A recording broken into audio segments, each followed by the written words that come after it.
Eu posso garantir que, comparado pelo tamanho da rede de distribuição aqui em Pentecoste, aqui é onde a gente tem um dos melhores sistemas de descarga de rede, em quantidade de descargas de rede e até na frequência de descarga. Quantas vezes é dado descargas nas pontas de rede?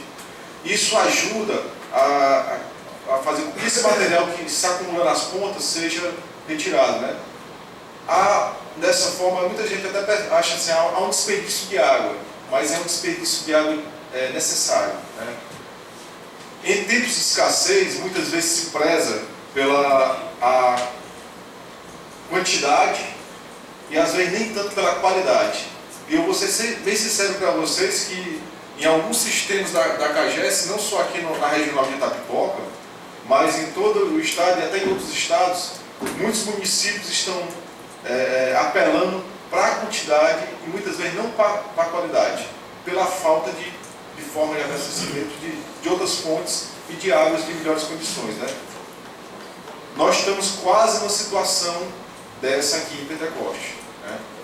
Não há o que se esconder, né? Não há o que tentar negar, mas é uma situação não só daqui, até de outros sistemas próximos também, né? Essa é uma realidade. E pode chegar ao ponto, assim como está próximo a acontecer, talvez, de Sebastião de Abreu, da gente emitir um comunicado, né? Se a situação não se resolver, nós fizemos algumas ações corretivas sobre a situação de Sebastião de Abreu.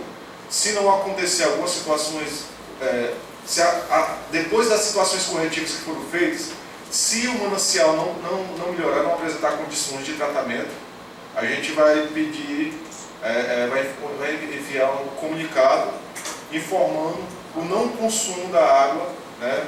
Não utilização de consumo humano da água de Sebastião de Abreu. Não sei se vai chegar o caso assim de Pentecoste, né? Mas a situação de Sebastião de Abreu está sendo monitorada, né?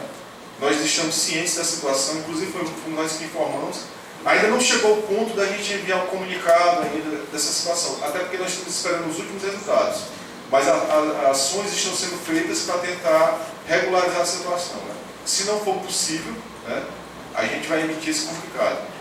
É interessante até informar, para não se gerar um alarmismo, que a situação ainda não está a esse ponto, né?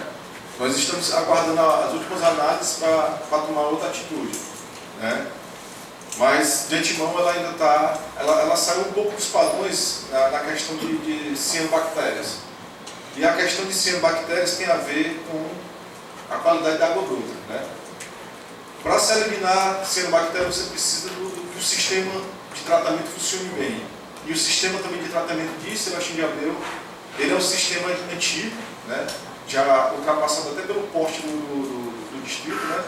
E há outras situações também, né? Como amianto e outras coisas, que o sistema de Sebastião de Abreu foi agregado posteriormente, né? Não era da CAGES, não é um sistema padronizado da CAGES, né?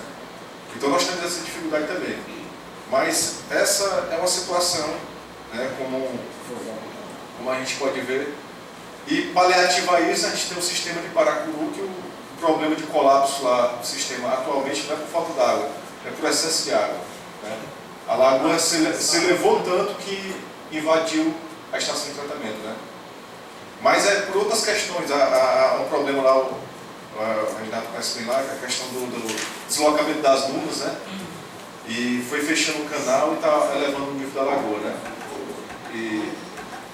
Então, assim, é isso. Eu não sei se seria um momento até para esclarecer, mas eu espero até ouvir os questionamentos, né, para poder responder em cima dos questionamentos. Eu queria, em nome do André, pedir desculpa, né, pela saída dele, porque está uma situação realmente extrema lá, né, e ele teve que se ausentar, né, mas eu estou aqui à disposição para responder os esclarecimentos e as perguntas, né, e da melhor forma possível, e em conjunto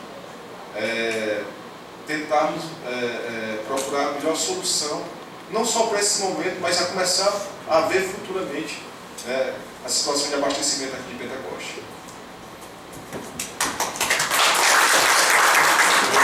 Obrigado, viu, Rafael? Eu com certeza acho que o segundo momento vai ser muito mais produtivo, porque A gente mesmo tem vários questionamentos, né? Eu, inclusive ontem estive conversando com o Wellington, né? E a gente realmente defende, sabe, quem tem um pouco de conhecimento técnico sabe que é humanamente impossível tratar a água do jeito que ela está. O tratamento ele sempre vai ficar deficiente e é um risco, como o padre Davi leu bem, né? Os nossos hábitos, tá certo? A ação do homem hoje, né, corre o risco dele estar se autodestruindo.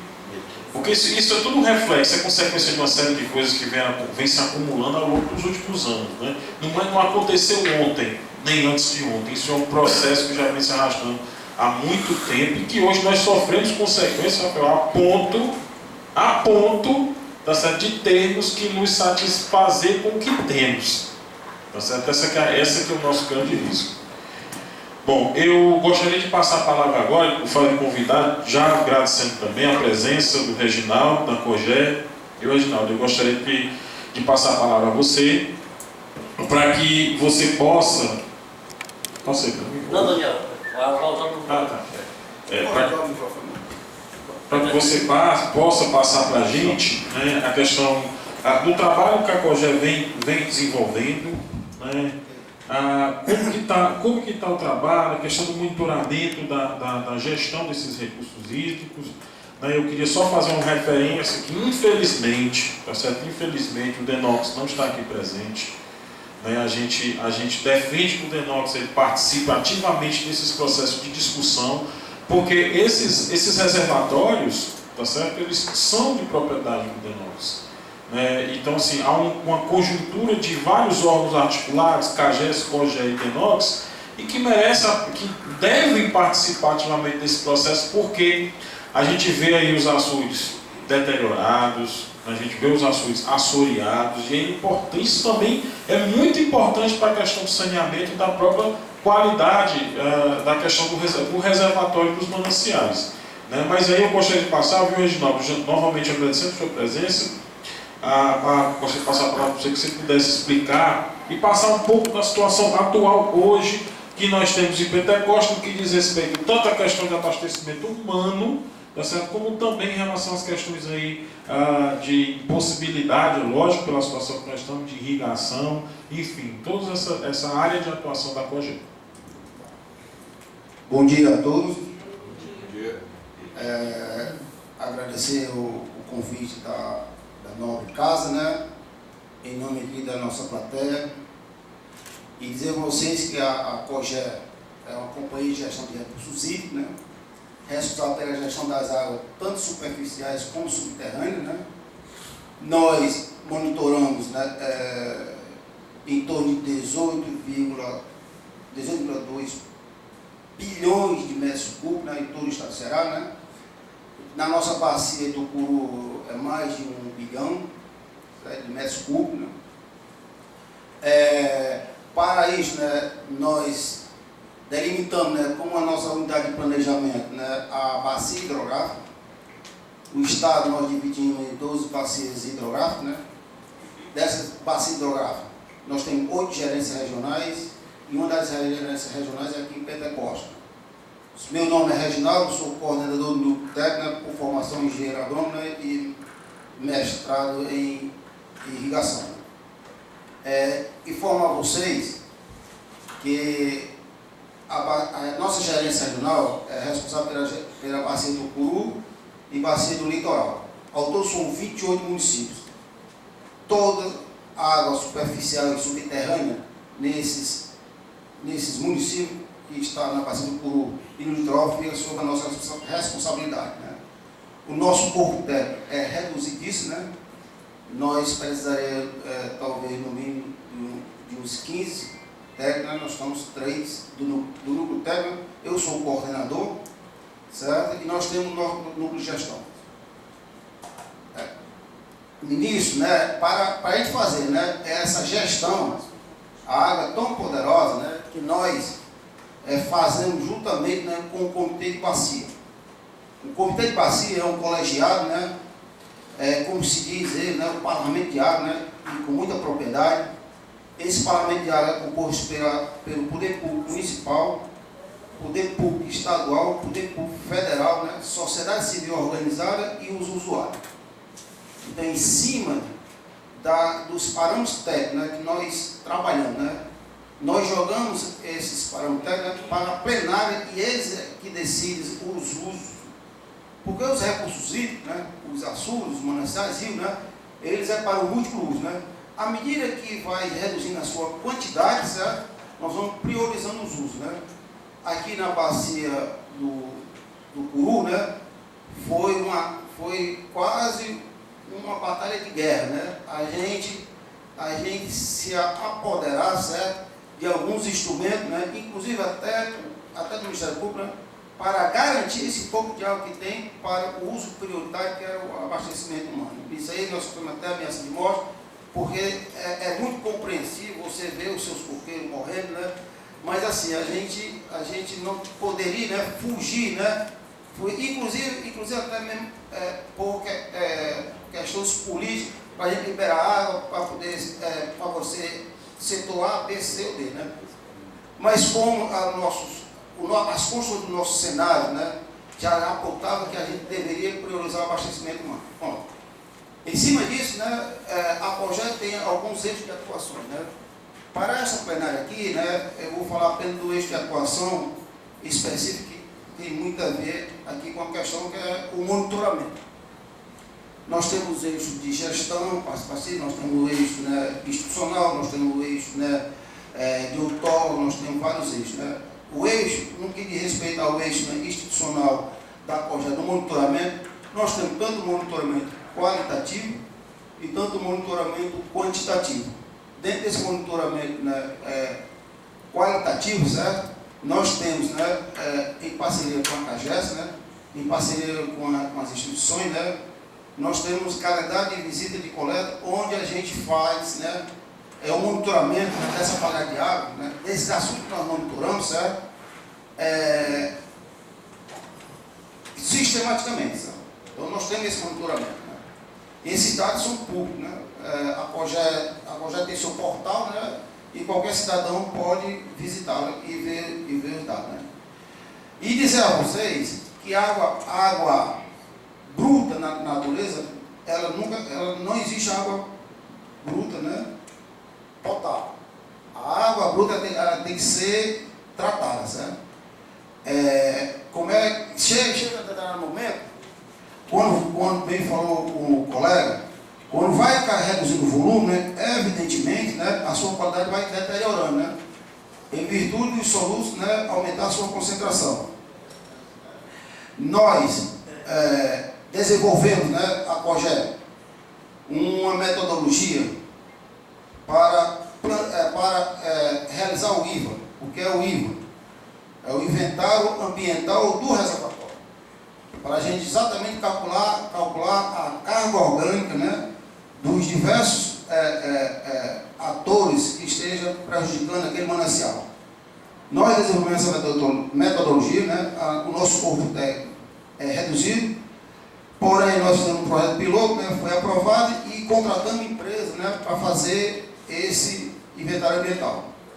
Esse inventário ambiental, no nosso assunto estratégico aqui, foram todos feitos, né, Pentecoste, Geraldo Sampaio, Castoré, todos eles já foram realizados. Né? Então nós temos com precisão, né, o cálculo dessa carga orgânica, né, que é um instrumento, né, de muita valia, né, para a Secretaria do Meio Ambiente, né, se apropriar desse dado. A questão do saneamento básico, ele é complexo, né, bem falou o secretário, certo? É difícil, né, e caro, né? Porém, nós não podemos ficar atados a isso, né? A questão da quantidade de água, né, dos nossos reservatórios, certo? Eles estão numa situação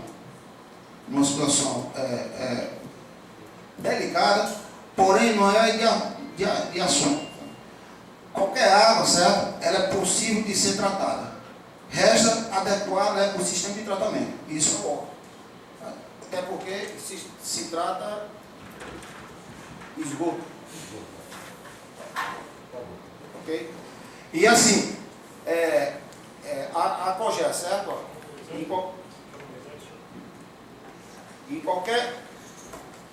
Em em qualquer evento, certo?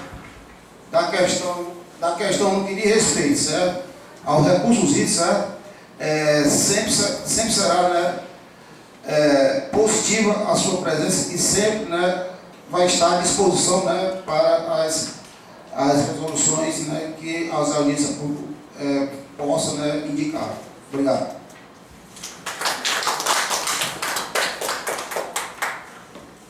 Eu agradeço, viu, Reginaldo, a sua presença. Né? E em seguida eu gostaria de passar logo aqui a palavra para o Cleison, né, que nesse ato está representando a Caritas Diocesana. Né? A gente tem conhecimento do grande trabalho que a Caritas vem fazendo, que se diz de respeito à questão das cisternas.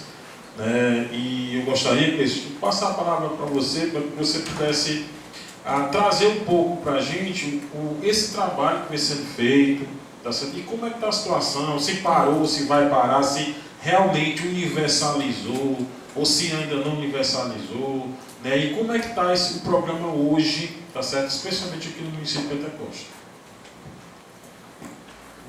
Bom dia.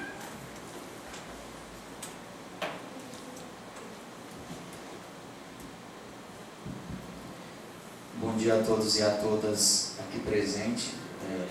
Em nome do vereador, cumprimento os demais vereadores presentes, os representantes da sociedade civil e os representantes, na pessoa do Padre Davi, do clero de Tapipoca da Igreja Diocesana. A gente também agradece o convite, gostamos de participar sempre desses espaços, de contribuir com esses espaços e, claro, contribuir com o crescimento dos municípios do qual a Diocese ela é composta. A Caritas, neste ano de 2016, está completando seus 40 anos aqui nesta Diocese de atuação, vindo na década de 60 pelo Dom Paulo Pontes. E sempre interessante relembrar que sempre na diretoria da Caritas sempre foram os bispos que tiveram sempre a par de toda a situação. E antemão é uma das preocupações do nosso bispo atual, Dom Antônio, a situação da sua diocese no seu contexto social. A Caritas ela representa uma das ações no cunho social da igreja, né? É uma contínua das ações sociais. A igreja ela é bem ampla, a igreja católica na sua ação social. Muitas das vezes as pessoas acham que seriam só orações, só rezar, mas a igreja em si, a igreja católica, ela tem essa atuação social e a Caritas, como tudo aqui nesta diocese, faz parte desta ação. Atualmente, eu estava pensando nos dados, nos números, e uma das ações que a gente traz é, como diz o próprio profeta Amós, que traz como base nas leituras da campanha da fraternidade, quero ver o direito brotar. E uma das ações da Caritas é na busca de uma sociedade justa e igualitária, onde todos possam ter o seu direito assegurado. E atualmente eu estou na coordenação do programa 1 milhão de cisternas, inclusive o município de Pentecoste está acontecendo execuções desse projeto. E pensando, não adianta a gente dizer quantas cisternas a Caritas já fez, que foram muitas, mas quantas ainda precisa.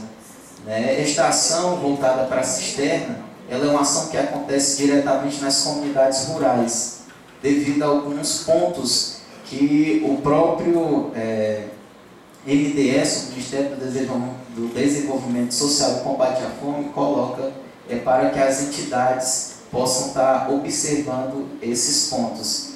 E então, como eu falava, não adianta a gente ver quantas foram feitas, mas quanto que falta. E o município, respondendo à pergunta, ele não está universalizado. Está para mais de 2.000 famílias nessa zona rural ainda necessitando de um recipiente que possa estar assegurando uma água melhor, de qualidade para ela. Não 100%, porque como eu sempre digo, a cisterna ela não vem trazer uma água mineral, mas ela vem pelo menos assegurar uma água para que as famílias possam passar aquele período da seca, de estiagem, que o nosso semiárido traz, que é do meio do ano para frente, mais ou menos, possam assegurar pelo menos água para beber. Essa é a finalidade das cisternas. E o próprio texto base da campanha da fraternidade aponta o programa 1 milhão de cisternas como uma das grandes iniciativas do governo federal no acesso à água, no direito de acesso à água. Muitas das vezes o povo questiona, mas por que são nas comunidades rurais? Mas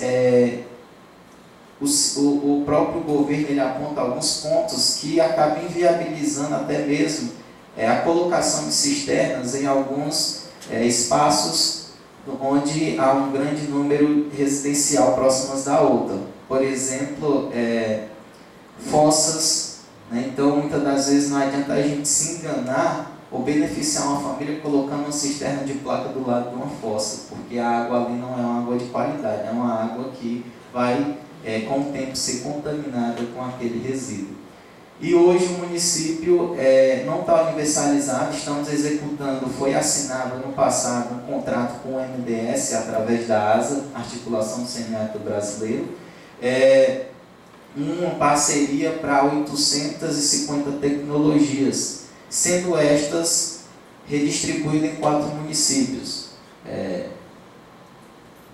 General Sampaio, em torno de 100 tecnologias, Apunharés, 180, Pentecoste com 450 tecnologias e o Mirim. Era um projeto que a gente já queria estar finalizando, mas ele está caminhando aos poucos devido ao cenário e à conjuntura política que o nosso país passa. De qualquer forma, querendo ou não, as cisternas, elas, por mais que seja uma conquista da sociedade civil, que a sociedade civil que mobiliza, que luta, ela tem a sua articulação política no cunho federal, porque o recurso ele é derivado do governo federal, né? E que é repassado para a ASA, a articulação do semiárido, assim, lança o edital e as entidades filantrópicas concorrem ao edital e passam a executar. Então, ano passado, nós passamos desde março até quase o final do ano esperando um termo de parceria. E esse termo de parceria ele veio surgir já quase no final do ano, que a ASA lançou, que o governo liberou. Era um termo de parceria previsto para 100 milhões, mas foi assinado, porém o governo, na hora da assinatura desse contrato com a ASA, deixou bem claro: nós não temos ainda esse recurso, nós vamos repassar conforme o recurso for chegando. E hoje o que a gente está executando, esses recursos, quando eu falo em 100 milhões, ele é para 10 estados brasileiros que compõem a região semiárida reconhecida pelo MD, pelo Ministério da Integração. E então, o governo federal, ao assinar esse contrato, apenas fez um repasse de 15 milhões, que derivou para as mais de 1.000 entidades que compõem a articulação do semiárido apenas 100 tecnologias para cada entidades que ganhou naquele edital, sendo que uma equipe contratada fosse contratada apenas por 3 meses para executar um projeto que é para 9 meses, né? E então, na sua contratação, o governo federal, assim, falava o coordenador do projeto, que o governo deixa bem claro que o contrato assinado não quer dizer que eles têm por obrigação imediatamente passar aquele recurso, mas vai ser conforme vai o desenrolado de todo esse cenário que a gente está lendo e relendo e assistindo nos meios de comunicação político. E então nós fomos participar de uma formação e a orientação foi que convocássemos os conselhos dos municípios. E aí nós convocamos os conselhos que compõem os fóruns cearenses, né, os fóruns municipais, que é composto pela sociedade civil e puxado pelos sindicatos rurais. E neste foi decidido que, devido a esse número tão pequeno, a ASA também deu uma demanda para a gente: vocês coloquem isso numa ou em 2 comunidades grandes. E naquele dia, através de eleições que a Caritas ela não impõe, a gente faz o diálogo e as próprias comissões decidem. Essas 100 tecnologias do primeiro repasse da PMC foi para o município de Apunharés. E ficamos aguardando para as demais. Depois, no mês de fevereiro, o MTS apontou mais 19 milhões, que acarretou em 180 tecnologias a mais. Neste momento, o Pentecoste foi beneficiado com 100 tecnologias que hoje estão sendo executadas na região, no distrito de Vila Nova Maracajá, e aquela região, Cacimbas, Caxitoré e naqueles setores ali, Jurema, e 80 para o município de Apunhalés, na perspectiva de finalizar a demanda que tem para aquele município. A luta ela é constante, a sociedade civil, os movimentos têm se organizado, têm feito mobilizações para que o projeto não pare, porque na conjuntura atual houve uma grande dificuldade, porque no governo, neste último governo eleito, o governo aponta que foi universalizado, que o governo finalizou 1 milhão de cisternas. E hoje, se a gente for contabilizar em todo o semiárido brasileiro as cisternas antes do projeto, que também vieram através da União, através da União Europeia, através de doações, no começo do projeto contabiliza mais de 1 milhão. Mas mais de 1 milhão não pelo projeto, programa 1 milhão de cisternas, mas por outras que já vinham sendo executadas antes mesmo de 2003, que foi quando o projeto foi lançado e teve e se alavancou.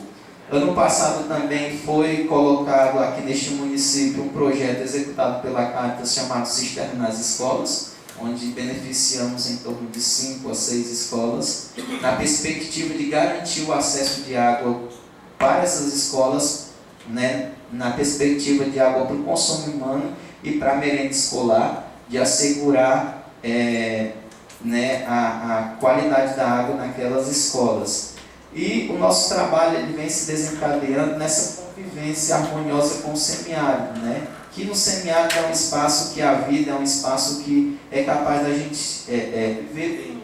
E nessa conjuntura de saneamento básico é um dos espaços que muitas das vezes é esquecido, e que hoje está chegando alguns benefícios através do PUMC, do PU+2 e outras tecnologias de captação de água. E muitas das vezes para garantir água para o consumo humano, para o cozinhar das famílias e para garantir que aquela família ela não possa estar migrando dali, mas que ela possa estar de fato tirando o seu sustento e permanecendo na sua regiãozinha de onde ela nasceu, se criou e tem sua cultura ali naquele lugar. E a Caritas tem feito, junto com as outras entidades que compõem o território, lutado para garantir que essas tecnologias possam estar chegando. Tem feito um trabalho de levantamento de demandas junto aos sindicatos dos trabalhadores rurais de Pentecoste, para estar lançando um sistema SIGANET do governo federal, demandas para que possam estar sendo discutidas essas vindas dessas tecnologias cada vez mais para o município. Atualmente, neste dia 4 deste mês, a ASA teve um encontro com representantes do Ministério em Brasília para discutir o restante do repasse para a execução dessas tecnologias. Então, ainda falta vir atualmente deste último contrato mais de em torno de 350 tecnologias para o município de Pentecoste, que é uma luta que está sendo constante pela ASA e pelas entidades, e a gente está esperando um novo comunicado da PUMC após essa reunião em Brasília que aconteceu nesta semana. E é isso, a gente tende a estar fazendo levantamentos, está buscando cada vez mais, junto com o poder público, junto com a sociedade civil e as igrejas, claro, fazer esses levantamentos e estar beneficiando as famílias que de fato sofrem com a falta d'água e necessitam de água para o seu sustento e para a sua sobrevivência humana. Eu agradeço, Cleison, a sua explanação. De antemão, a gente, inclusive, já parabeniza o grande trabalho feito pela Caritas Diocesana. Eu acho que mudou a realidade do semiárido, a gente percebe nitidamente isso quando se desloca até as comunidades da zona rural, e é fato é fato as pessoas sempre dizerem, Daniel, ainda bem que tem sistema, porque se não tivesse a gente estava perdido. Né? Então, assim, a gente há que se reconhecer